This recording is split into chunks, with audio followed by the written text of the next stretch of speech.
যাবে বিকেলবেলায়? ঠিক আছে।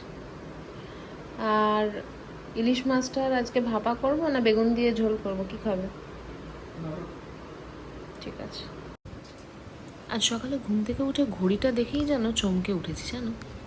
দেখছি 9:30 বেজে গেছে। অথচ চারপাশটা আজকে এত অন্ধকার যে রুমের ভেতরে বুঝতেই পারিনি কখন 9টা বেজে পেরিয়ে গেছে। যদিও আমরা একটু বেলা করেই উঠি, 8:30টার দিকে, তবু আজকে অনেকটাই বেলা হয়ে গেছে। আর সকাল থেকে এরকম সমানে বৃষ্টি চলছে, তার সাথে একটা জোলো হাওয়া দিচ্ছে, বাইরে বেরোনো যাচ্ছে না। আর আজ মনটাও খুব একটা ভালো নেই, জানো। কিছু করতেই ইচ্ছে করছে না। যার পাশে যা সব ঘটছে তাতে কি আর ভালো লাগার কথা বলো তো।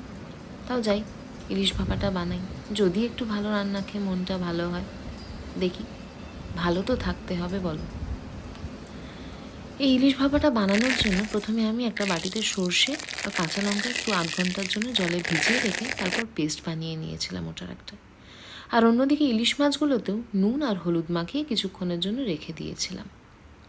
তারপর একটা বাটির মধ্যে আমি ওই সর্ষের পেস্টটা দিয়ে দিয়েছিলাম, কিছুটা টক দই ফেটিয়ে দিয়েছিলাম, হলুদ গুঁড়ো, লঙ্কা গুঁড়ো, নুন পরিমাণ মতো আর অল্প একটু চিনি দিয়ে একটা ব্যাটার বানিয়েছিলাম। চিনিটা দিয়েছিলাম দইয়ের টক ভাবটা কাটানোর জন্য শুধু।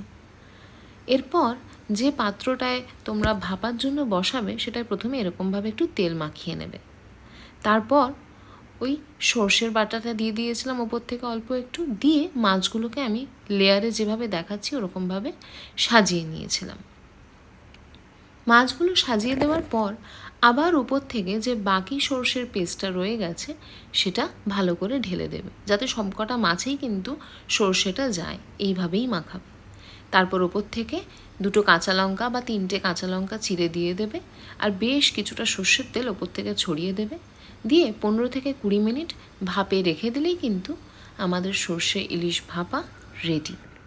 এবার গরম গরম ভাতের সাথে সার্ভ করো, আর ট্রাই করে আমাকে জানাও কেমন লাগলো। কমেন্ট করতে ভুলো না, লাইক, শেয়ার, সাবস্ক্রাইব করো, আর ফলো করতে থেকো দিয়াশাস গ্যালারি।